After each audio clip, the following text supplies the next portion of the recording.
Grief Stories is not a crisis resource. Please seek support from a qualified professional in your area to meet your unique emotional and medical needs. You're listening to the Grief Stories podcast. I'm your host, Maureen Pollard, a social worker with an interest in helping people find hope and healing when someone they love has died. In each episode, you'll hear a conversation with a guest, sharing their story and insights about what can help when you're adapting to loss. At Grief Stories, we're helping grief make sense, one story at a time. Today's guest is David Newland, writer, musician, and scholar of Canadian Studies in the PhD program at Trent University. Welcome to the Grief Stories podcast, David. Thanks for joining me today. Thanks for having me.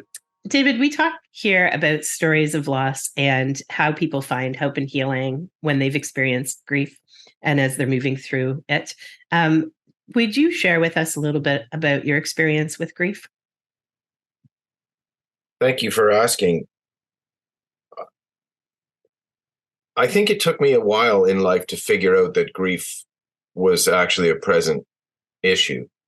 I've experienced a number of kinds of grief, and I think each one has been normalized in a certain way, in its own way for me. Such that for a long time, I felt like my job was more to get through it than to talk about it or count it for much. The first grief for me is probably also the most present one, and it's the one that took me the longest to call grief, and that is the fact that I was adopted. I was given up for adoption at birth or a few moments after birth. Was born to a teen mom who had very few options back in 1969. And 3 months later or so, I was adopted and raised in a sort of normative family environment. Mom, dad, and two kids. My younger sister is adopted as well, on the shores of Georgian Bay near Parry Sound. And I always knew I was adopted, and so I wouldn't have said that that was a grief necessarily. But as I grew into adulthood,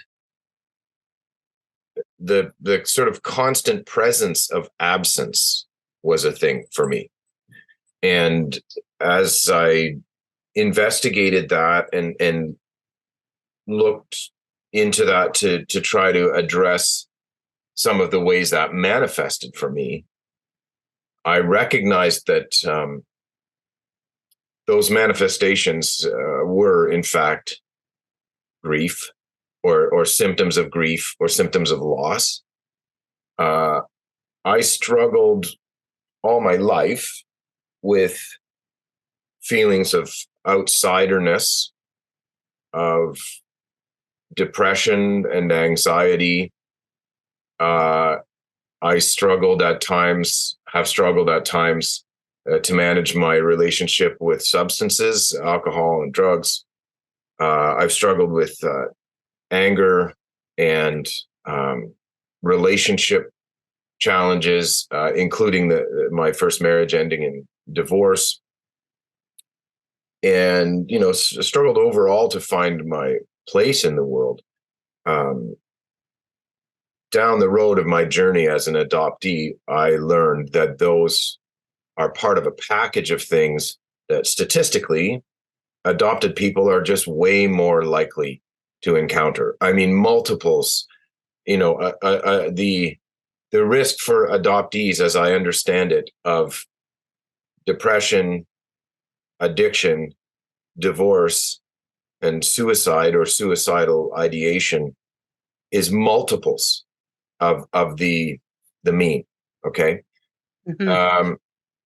And so some of the reading I've done suggests that is an issue of grief, that the child experiences, in a way, the worst loss that a child can experience in the first moments of their life outside the womb.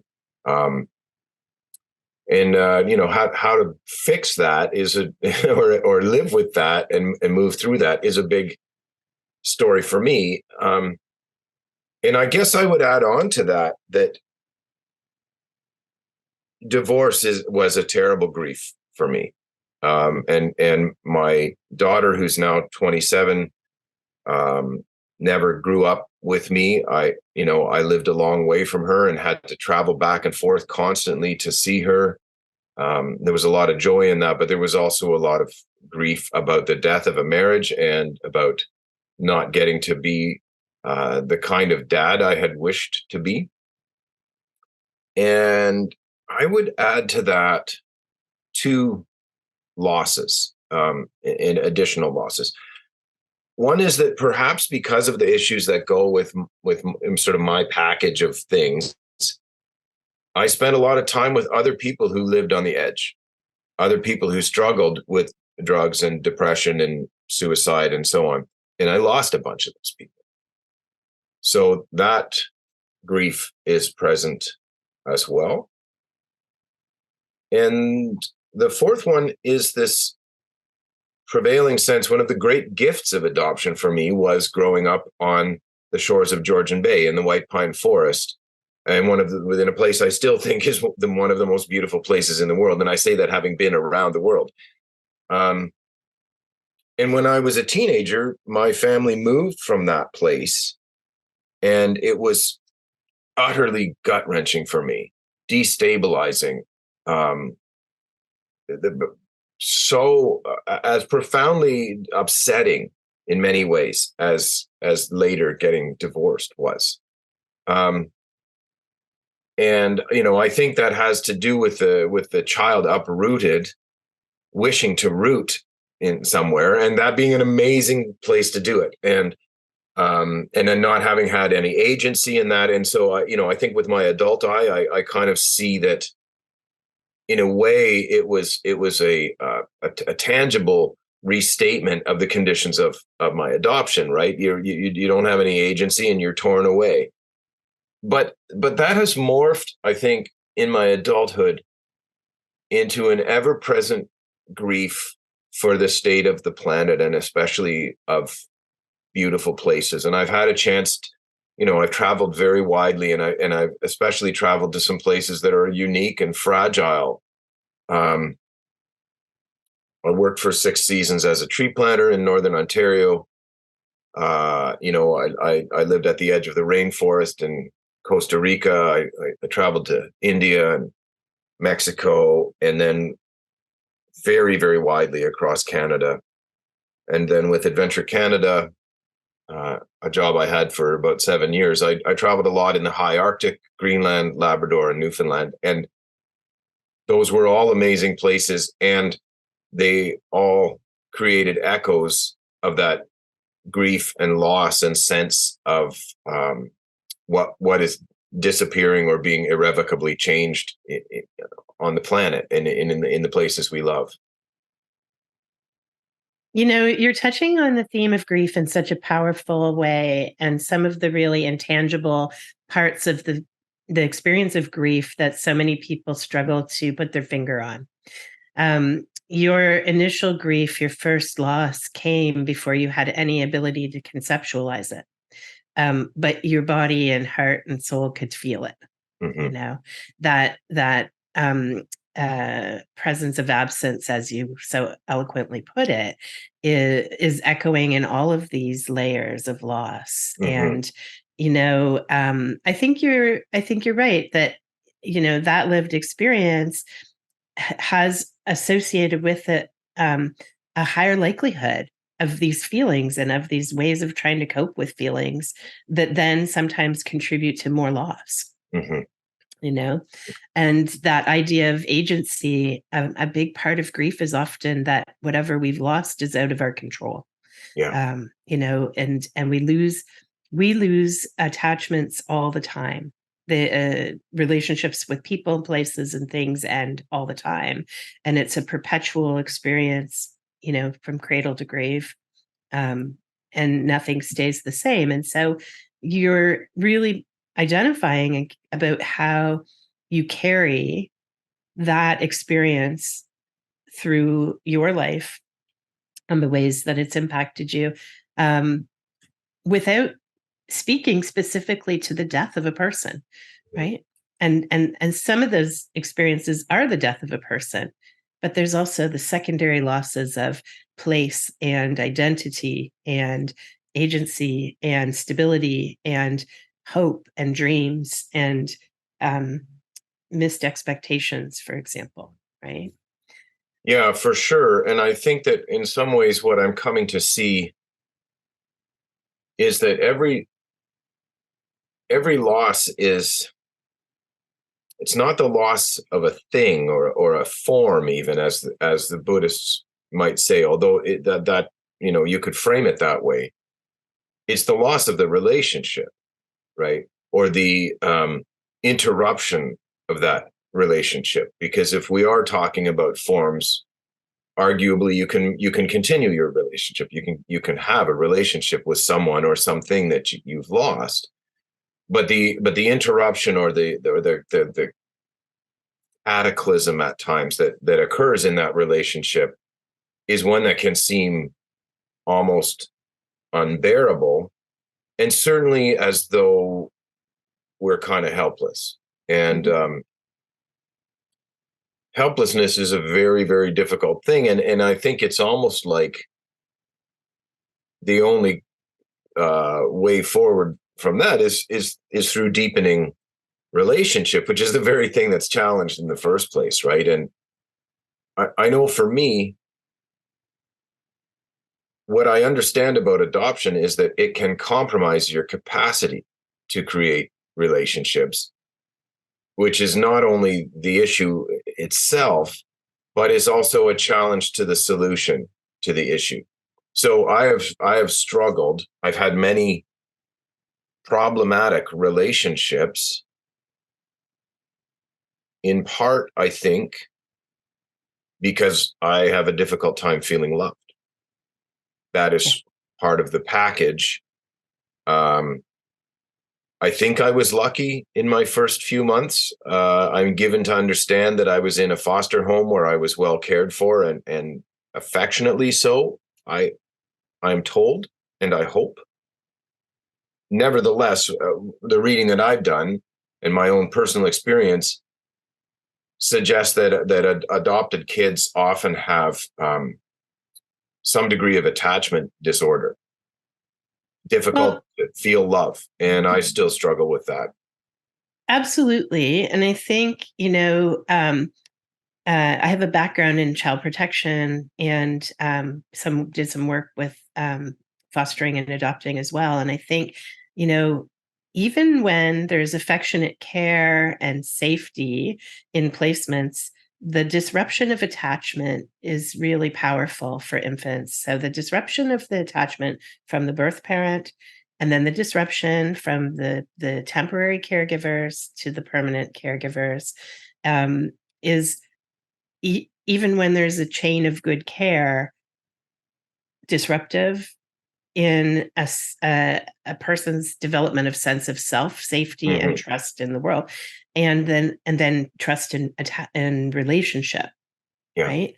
And so you have this sense that nothing is secure, that it potentially underlies, all your relationships going forward. And grieving is about attachment. We don't grieve things that we're not attached to, that we don't have a strong relationship with, or some, strong relationship, whatever that might look like. And so attachment challenges sort of go hand in hand with grief experiences then. And it's a natural fallout from that chain of events. Yeah, I think that makes good sense.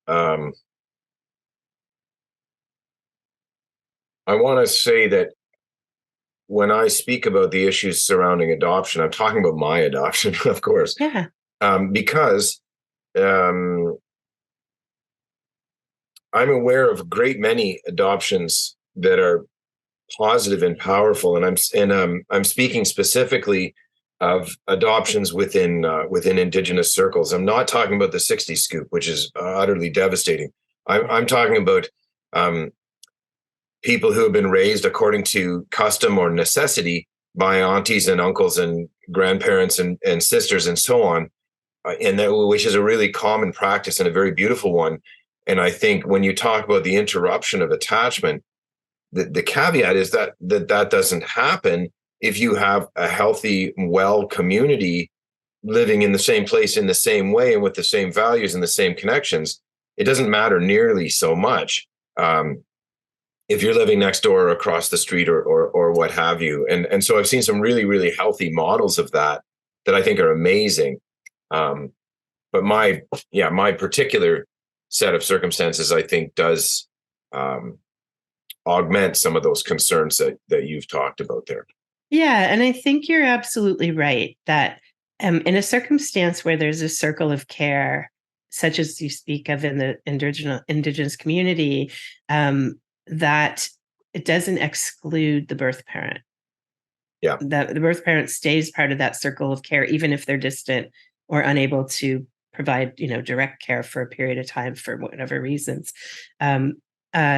Whereas full separation and what used to happen, which was full closure of any information sharing, is kind of jarring and disconcerting and kind of hovers in a different way. And then I think, it would be remiss not to say that not all adoption happens with attentive, affectionate, caring caregivers as well. So I recognize that there's such a full range of potential experience, and we're just really focused on your experience and how it formed your relationship with grief over your lifetime so far, right? So some of the challenges have been trying to find your sense of self and have healthy relationships with that grief underlying, how to identify the grief, it sounds like, and then sort of make peace with it in some way, right? As a part of your life. What do you find, as you've gone through life and explored this, thought about it, what have you found has been helpful to you in coming to terms with it, having an understanding of yourself? Well,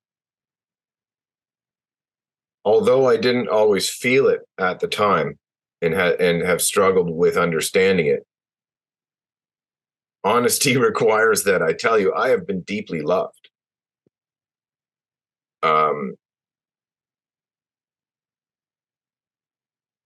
And I think that has probably been what has, frankly, kept me alive.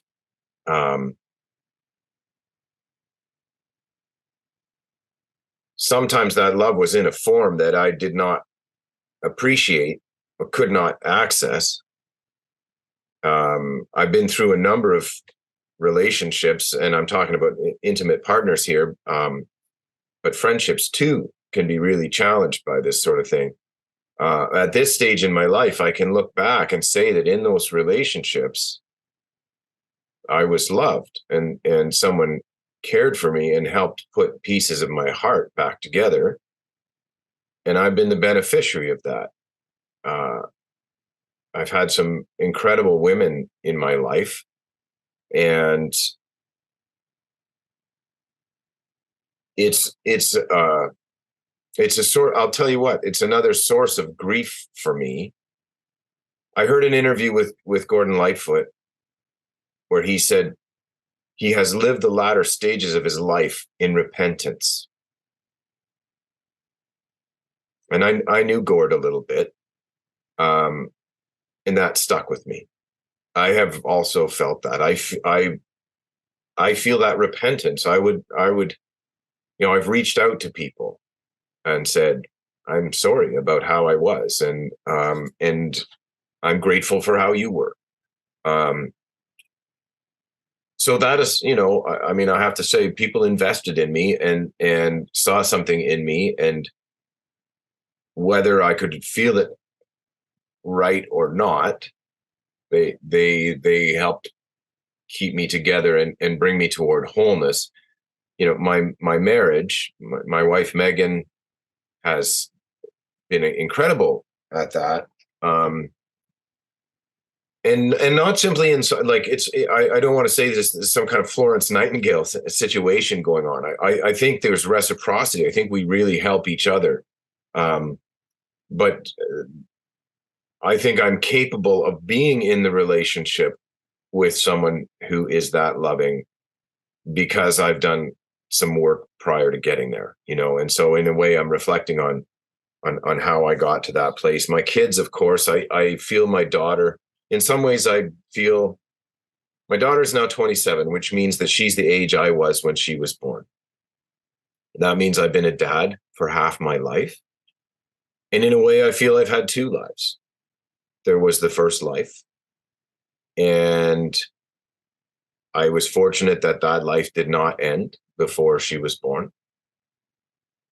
And then there's the second life that started roughly the day that she was born. So we're the same age in certain ways.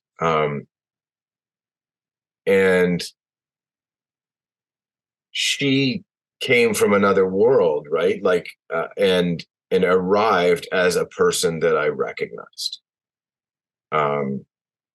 Maybe the first genuine recognition on my part of another person's total personhood. And so my kids have been a huge part of that. And I've also had amazing friendships. I have a lot of friends. I'm reputed to be a good friend. My friends tell me that I'm a good friend. I work at friendships, and maybe friendships have been easier in some ways than other relationships. I don't know, but that's accounted for a lot, and over time you do some work and you learn to feel love and to move in love. Has been a part of my journey. I think I may have drifted from the question. But I think that's fine, because these conversations do drift like that. And I think that's where we learn some really interesting aspects. It feels like love is at the heart of healing. Yeah. And truly. And I believe that too, that love is at the heart of healing, whatever we need to heal. And I also believe that we can't know what we don't know until it's time for us to know it. And so the first 27 years that you lived, and thankfully continued to live, you were in a space of learning and doing in a certain way that was your path. And the birth of your daughter gave you the opportunity for a point of evolution, a different learning, a different path, a way to almost reassess some of your experiences and how you wanted to choose to go forward. And I think most humans have those pivot points, those opportunities for evolution that they can then adapt with. And grief is a process of adapting. It's an adaptation or an adjustment to what is.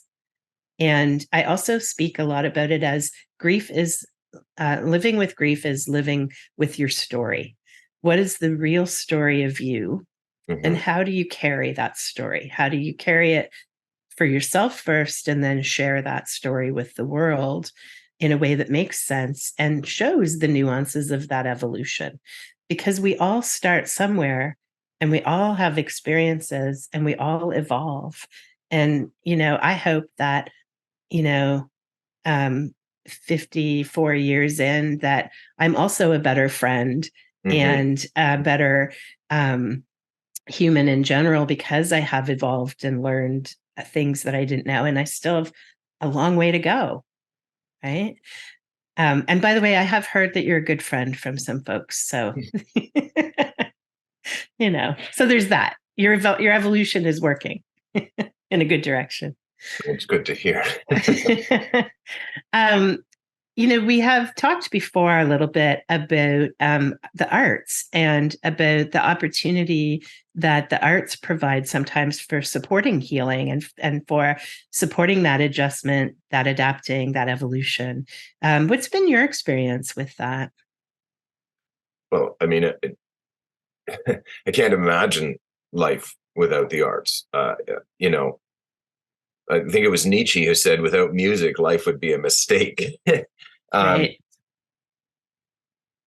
But I came late to the arts. I said I was raised kind of in a normative family mode, and my folks, God love them, they're both still alive and well, and they worked really hard to raise my sister and me, hampered, I think, by the scenario as much as I was, right? It's hard for adoptive parents too, and there weren't a lot of resources around that in the 70s and 80s when I was a kid. But their imaginations, I think, were much less wide-ranging than mine. And what they imagined for us, I think, was hopes for good, steady, stable, middle-class lives. And in a way, that's a very bold thing to hope for an adopted kid. Didn't know that at the time. It seemed like a pretty low bar in a way. But I recognize that actually to achieve that, with everything that is potentially stacked against you, that it is, I'm still struggling to achieve that.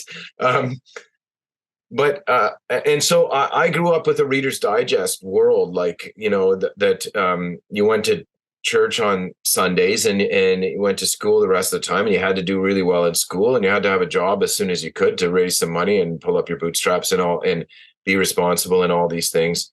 And I was very good at academic subjects as a kid in my little rural school in Nobel, Ontario, and I did well in high school. I sang in a junior choir. I took piano lessons, so did clay modeling and some stuff. I didn't think of myself as an artist. I thought I was going to go be a brain surgeon. Not because I had any inkling of that, just because I read a Reader's Digest story about Wilder Penfield, and I thought, well, that would please my family if I were to do that. But I went to an international school in my late teens, called Pearson College, and that was the first place I began to understand that my predispositions had creative outlets. My uncle noticed that I was kind of getting interested in photography, and he sent me his own camera, his old Pentax SLR, and I became obsessed with photography. I pottery. I began to build in pottery. I was writing down poems. I picked up the guitar, and over the course of that 2 years, I went from thinking I was going to be a brain surgeon to thinking I was going to be a writer and an English teacher. And that continued to evolve. I traveled a lot, took a gap year and then some, and went to university for literature and philosophy, and quickly didn't mind the subject matter, but it didn't feel connected the way I wanted it to. So through photography, I was able to enter a fine arts program at Concordia and get a major in photography, because I couldn't draw and I couldn't paint and I couldn't sculpt, but I had ideas and I had feelings. And around that time, I was playing music as a busker. I was writing articles for the Montreal Mirror, and those creative outlets came increasingly not only to support my journey, but to be my journey. And I didn't know it. I didn't understand it. I just needed to do those things, and I would just do them. I would just sit down and feel like writing a story, and I would write a story, and then I would share it among all my friends. I went through a very difficult relationship crisis at one point, and I drove across the country to Edmonton and wrote a novel, like staying at that same uncle's house. And I did all of that really intuitively, fighting against myself, actually, the whole time. I needed to do those things. And at the same time, and I felt desperately eager for them to be worthy and have a value. And I got a lot of positive feedback too. And at the same time, I felt I was late to the game, especially as a musician. I didn't have a great voice. I didn't have the kind of natural talent that I associated with other people who were successful. I was discouraged easily, and I shopped around my novel and got 3 rejection letters and stopped writing around, But somehow I couldn't prevent myself from doing it. And over time, I began to not be able to deny that I was serious about these things. I couldn't say I was good at them, but I couldn't deny that I was serious about them. When the internet came along, I saw an opportunity because I could see that all the media were coming together there. And so as a photographer and a writer and a musician and a fine arts degree behind me and so on, I had opportunities there. And so I moved into that area, being creative online, writing for various, Discovery Channels, CBC, Maclean's, and others. And I kind of made a commitment around age 30 that I would continually try to increase the amount of time and effort that my working life could afford being creative. So, when I first got these jobs as an internet producer and stuff like that, it wasn't predominantly creative, but creativity was part of it. And I continually pushed the envelope more and more to be creative. And I was more and more pushing in my sort of moonlighting as a musician and as a writer. And that helped me because not only did I get better and better at it as I did more and more creative things, but as I took more and more ownership, I had better and better tools to work on the things that were pushing me instinctively. So I would write, I blogged, I've had a blog for 20 years. And in that blog, I've written about adoption. I've made a radio documentary for CBC about finding my birth father's grave in Red Deer. And I have expressed in songs. I wrote a song one time that was a fictitious song about a teen mom giving up a baby for adoption. No, sorry, refusing to give a baby up for adoption. But the mom gets on the bus so that her kid doesn't have to be in a foster home, and she gives birth on the bus. It's very dramatic and very Jungian. But I found out later that my birth mother, had taken a bus to Ottawa so that I would not be raised in foster care or by the nuns in Montreal as she had been. So this stuff was coming out in art. I wrote songs that expressed my feelings of loss and sadness around the separation from my daughter.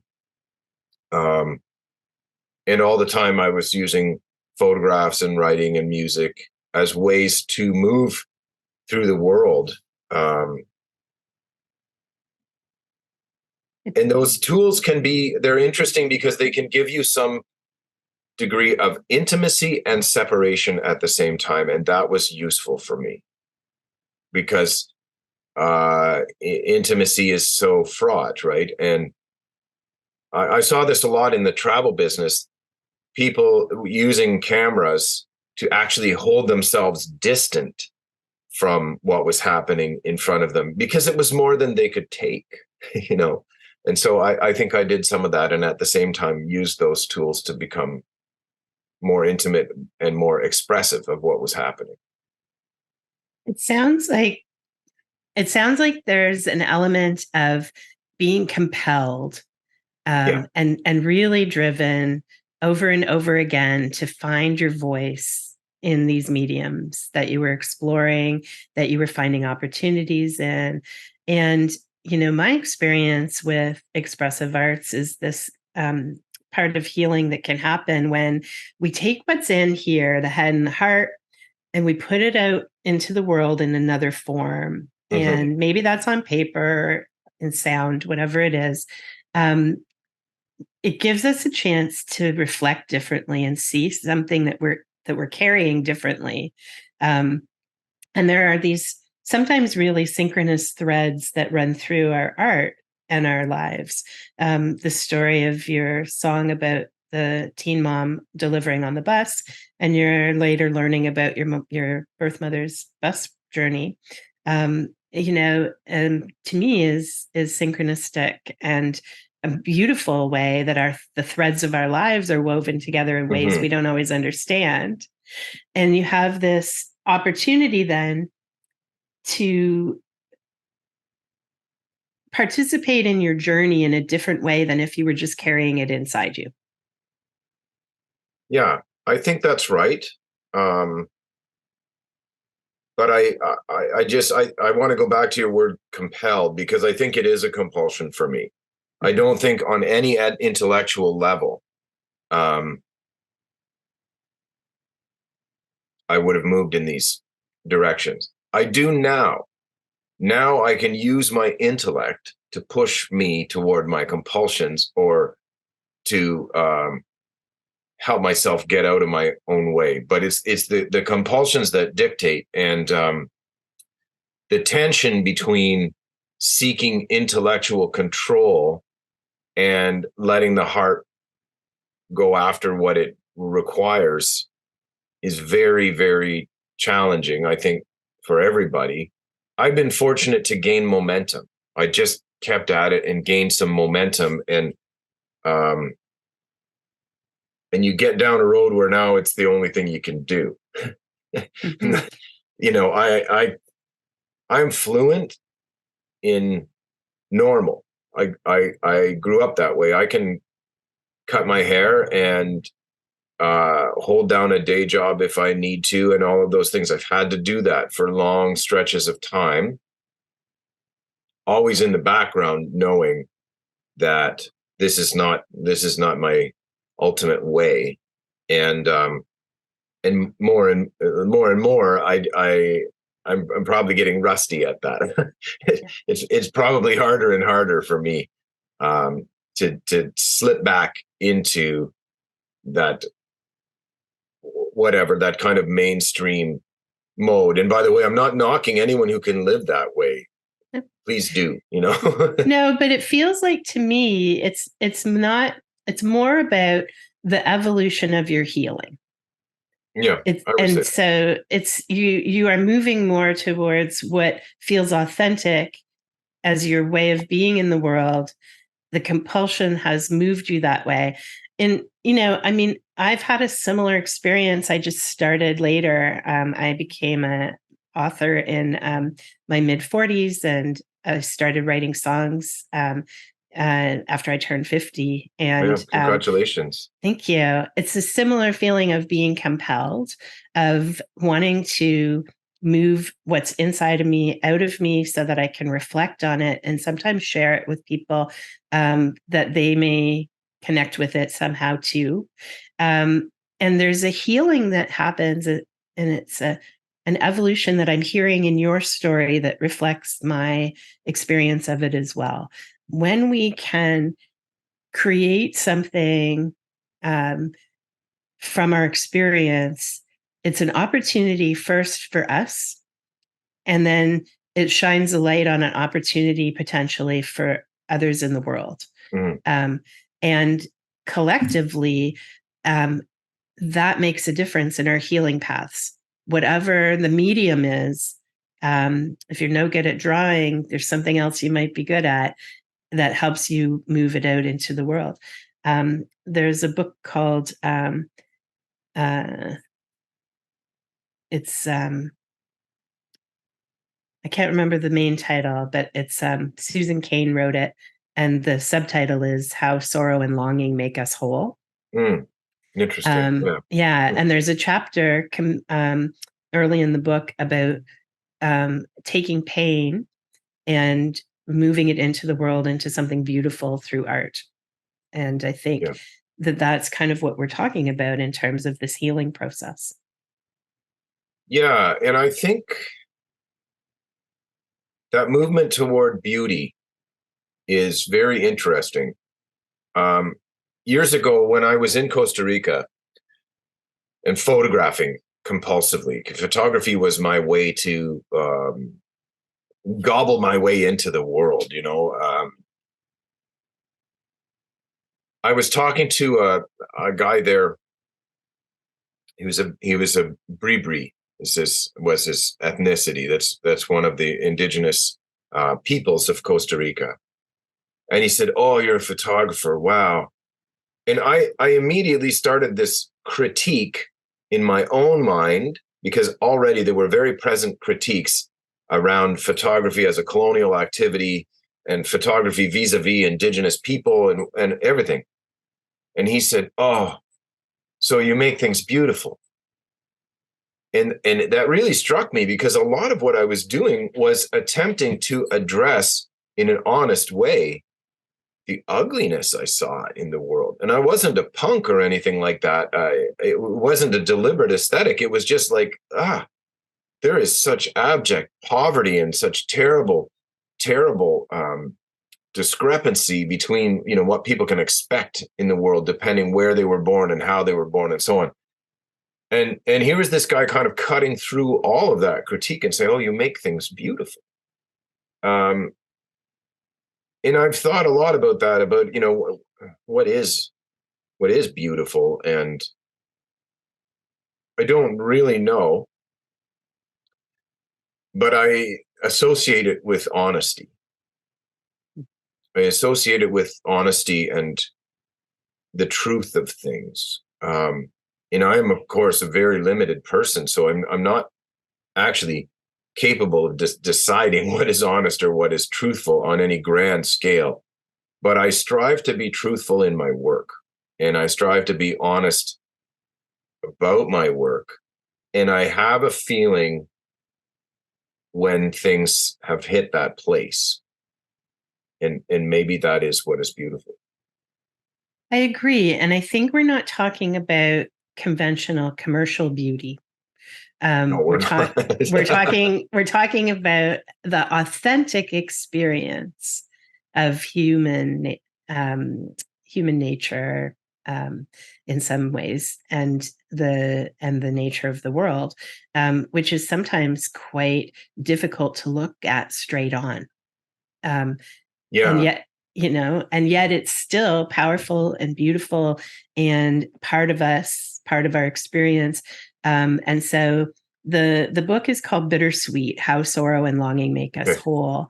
And the idea in the chapter, the theme is about taking this deep pain and the rawness of it and moving through it by trying to create something beautiful from whatever has been painful or ugly or difficult.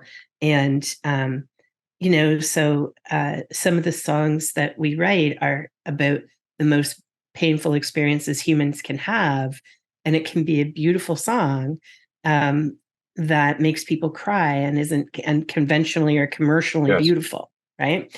Similar with photographs of devastation. So I think we're onto something when we start thinking about what are we compelled to do, what stories are we compelled to follow, and how does it impact the healing and evolution of the teller of the story through whatever medium, and then hopefully provide opportunity for healing and evolution in the world. Yeah, and I think that's a very hopeful and beautiful vision, and I think I function by that sort of rubric. I think another thing that has happened for me relatively recently is the recognition that I won't be moving through it all. And I can't say where all I'm going to get to, but I've had a very strong sense that as it were, that enlightenment is possible. Okay. I stumbled into the footsteps of the Buddha in India. I mean, literally, I accidentally wound up in places where the Buddha had taught. And so how that became real for me. And around the same time in my life, I began to try to more deeply be attentive to some of the indigenous teachings that had been around me, or Ojibwe understandings that had been around me as a kid, but that were very latent. They weren't given space when I was a child. So I went back to try to dig into those, and at the same time dug into other world religions and primarily Buddhism. And I think I developed this sense of like, I mean, I think it's the third noble truth, right? There's an end to suffering. And I began to believe that. And I do believe that. And I think it's important for me to recognize David Newland is not going to leave this life a perfected being. I'm going to die with some of my shit not addressed, not fixed. My physical wounds will not all heal, and neither will my psychic or emotional wounds. And I don't think that's giving up. I think that's part of acceptance, is to go, okay, what do you do then with this acknowledging that you're not going to become perfect, and therefore, get to say, hey, it was all worth it. Look at me. Now I'm enlightened. What do you do? And it's a requirement, I think, to be fair and decent with myself, given that, and that acceptance of imperfection is as important, I think, as this sort of unspoken quest toward what is beautiful. And I'm interested in the role, the relationship between the beautiful and the imperfect. Mm-hmm. Well, perfect is such a social construct, and so I always think of perfect as not a real thing, because it's so subjective.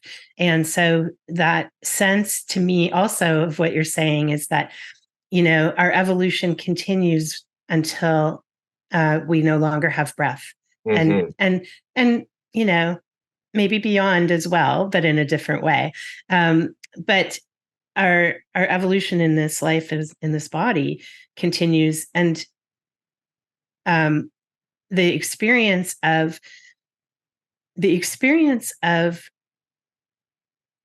I want to say seeking kind of loving detachment, or that ability to be present with what is and have some acceptance of it, in all its rawness and glory, both.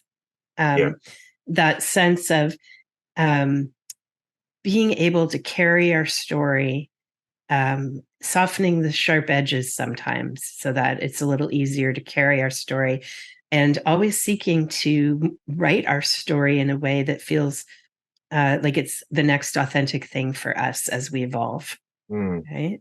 So there's, to me, healing is a never-ending journey. Yeah. Yeah, it's about verbs, not nouns, right? Yeah. Like, healing, the gerund that you just used there, it's a noun verb, right? You're taking you're taking a concrete notion, as it would be expressed in English, as though it's like a discrete entity. It's a thing, but actually it's made up of that word, to heal. And so that suggests that to be engaged in healing is healing. And that we're not necessarily arriving at a place called healed, Yeah. I don't know that there is such a thing of fully arriving, that we're always arriving a little bit, and we're always striving a little bit. Yeah. I think that's right. Yeah. And I think, that the arts are a fabulous way for people to do some of that processing and sharing and arriving and striving. I think you're right. And I think you're right. And I also think that you don't go lightly up against dragons. And, to pursue an artistic quest is to sign up for a lot of dragons. I think everyone can benefit from creativity. I mean, it's a fundamental human quality.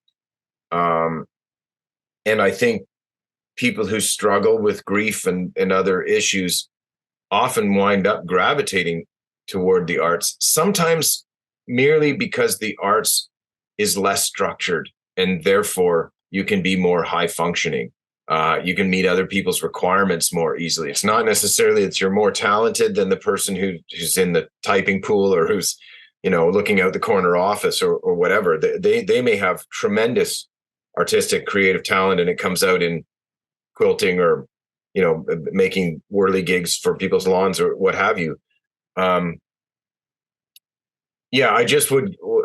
arts has absolutely been part of my healing journey and is sort of the only way I could imagine it now, living my life in a creative mode. That suits me, and it has come at a cost. It's a hard journey, Mm-hmm. There's precarity, there's uncertainty, and there's solitude. And those things can be gifts, but they're not inconsequential. They're also sometimes tremendous challenges. And Mm-hmm. I look at my artistic desires or needs in the nature of I'm not sure quite what a condition that I have. I have this condition called creativity, and I have to care for it. Just like someone who has diabetes has to monitor their blood sugar and maybe use insulin. I have to do that with my creativity. It requires a lot of care and attention, a tremendous amount of my energy, my time, my money, my strength, goes into that, to caring for that. And if I care for that well, then I live much better. If I don't care for it, it doesn't go away and it only gets worse. Mm-hmm. Yeah, it's definitely, it feels like it's part of you and part of your full expression of self and all of your where you are now, right? And and I feel like it's even more than part of me. But by that I mean that I think creativity is sort of a catchphrase for the ways that we endeavor to express our oneness with what is greater than ourselves. And I think when you've undergone any measure of significant suffering in your life, and mine is mine, but it's consequential, but it's nothing compared to what many people deal with. I want to say that. But if you've undergone any measure of suffering, the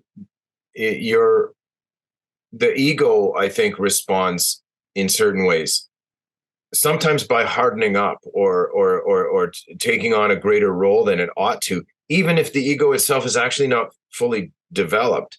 And so for me, creativity is partly about touching what is beyond that ego and so on.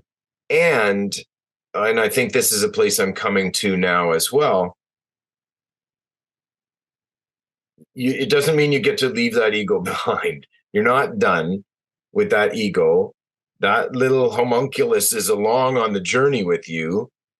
And you can't let it be the boss, but you also can't just ignore it and make it go away. It's there, it's on your shoulder, and it will be really pesky, and dangerous and damaging if you can't find a way to care for that too. And I struggled with that because I wanted to leap to, part 4, right? And it just like, okay, there's a path through suffering. Great. We'll lose all our attachments, including our precious little ego, and we'll be all good. And it's like, no, but the way you get there is by a bunch of care and concern along the way, including for this little being that is you and that is needy and that maybe had its development truncated at a very early stage. And now you're a grown up walking around with in my case, I'm a grown up walking around with this damaged little boy, trying to make sense of things. And so I think that creativity it gets you up and beyond that little self, and has to be a way to embrace and make safe that little self so that it is an ally rather than an adversary. And that's a big task. Mm-hmm. That's a beautiful way of putting it. And I love that concept. I think as a therapist, I talk to people a lot about their child selves and the little ones that we carry inside of us, who carry all the wounds that we've met. And each person's wounds are their own. And whatever your wounds are, big or small, they're still there to be felt and moved through in some way. And that sense that creativity is both an umbrella, but also a foundation, right? Mm-hmm. Mm-hmm. In terms of how that path gets walked. Yeah. The other thing I find is that the most powerful for me has been the ability to express things authentically and then to detach from the outcome. And so writing a piece of work or a song and having it come from deep in me, sometimes feeling like a gift to me, and then putting it out and accepting that it's not everybody's going to like it, not everybody's going to like me, and that doesn't make whatever I've just done less important for me on my path or for the world. It's very that line about you're quite right, and what's really going around for me in my head is what you said around not everybody's going to like me. One of my insights there, as I spent a lot of my life being terrified that people would dislike me, and spent a lot of time and effort working to make people like me, even while at the same time potentially doing things that were the ultimate in dislikable and irritating or upsetting or disrespectful or whatever. And it is still something I have to work on, that rather than worrying about whether people like me or not, or whether something I've done is engendering affection or appreciation or not, that my job is actually to work on how I'm liking myself. What am I doing to love this being? Find that very difficult. I think I'm getting better at it. I think I appreciate myself a lot more than I used to. Yeah. But that, when I struggle with what I feel like other people might be thinking of me, my practice now has to be to remind myself to care for myself. Mm-hmm. And to look at what you think of yourself and to be gentle with yourself. Yeah. Yeah. I mean, it's parenting oneself in a way. And my kids have taught me so much because of course, especially when they're little, your kids are doing things that are like the last thing you'd want a person to do. And so on the surface, it's like, what a dislikable person, but you love them anyway. Maybe all the more, because love is a verb as well. And so what you're doing by acting appropriately when they are, testing all your boundaries, that is love, right? Yeah. And sometimes I think that aspect of parenting teaches us how to love ourselves too. When we have that's what I'm hoping. Yeah. Yeah. When we put ourselves wholly into loving this little being, it helps us sometimes maybe turn that love into our own wounded little being who grieves the experiences they've had. So, yeah. Yeah. And that is necessarily an imperfect process, I think, because among other things, there's something Kurt Vonnegut Jr. said that really sticks with me. He was a very important writer for me as a young man. And I've gone back to things that he wrote back then, and found out just really how bang on he was, especially around depression and meaning and purpose. People remember him for his social commentary, but his work on depression, his mother's suicide, his own suicidal ideation, and purposelessness and sort of existential dread is actually a really important thread in his writing. And he was way ahead of his time in the early 70s going there. But one of the things that he wrote, and I'll sort of gloss this, but what he basically said is every divorce, every breakup, every time someone angrily storms out of a house or hangs up on a friendship or whatever it is, they're always saying the same thing to the other person. You're not enough people. That's what they're saying. You're not enough people. And this is why I say that we will always struggle to be properly loving, because we are in these contexts where it's like 4 people living in a tin can together, or 5 or 2 or whatever. And you're stacked up with all the other tin cans in a big building. And you don't live in a circle around a fire with your aunties and uncles just across the way. And you're not feeling the intimacy of a traditional Anishinaabe society or a traditional Amish society or a traditional Celtic society or traditional whatever society you come from. You're bounded into squares and lines and all of that. And therefore you don't have enough people. Everything comes down on your partner or your kids or your best buddy that you play pickleball with, or, whatever, your hockey team guys, and all of those people are imperfect and they're not enough people either. And so that's actually kind of another grief, is that we're living as isolated individuals in a society of little boxes made of ticky-tacky, and that we struggle to be authentic there for good reason, because it's not built for humans, not built for fully living, communally dwelling, circle loving humans, right? We are meant to be connected. We are wired to connect, and we are meant to be in love. And I don't necessarily mean that in a romantic, intimate way, but we're meant to be bound in love with one another and lift one another. And the way that Western society is functioning for the most part right now, those things are very difficult. And so we're often feeling abandoned, worrying about being abandoned, or abandoning others before they abandon us. Mm-hmm. Yeah. Because we're taught here that it's every person for themselves. Yeah. And that's not how human hearts are wired. Right. Yeah. So there's a deep thread of grief in all of those levels. And there are ways to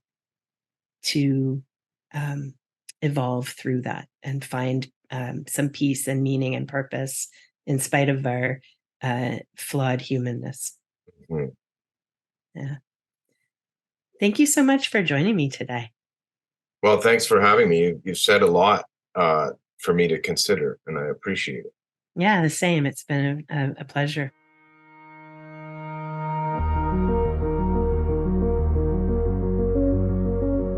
Thank you for listening to the Grief Stories podcast. I'm your host, Maureen Pollard. Please remember that grief is universal, but every person's experience of grief is unique. While our interviews are intended to help listeners feel validation and reassurance, we realize that these stories may be different from your own. Please visit our website, griefstories.org, for more stories of hope and healing.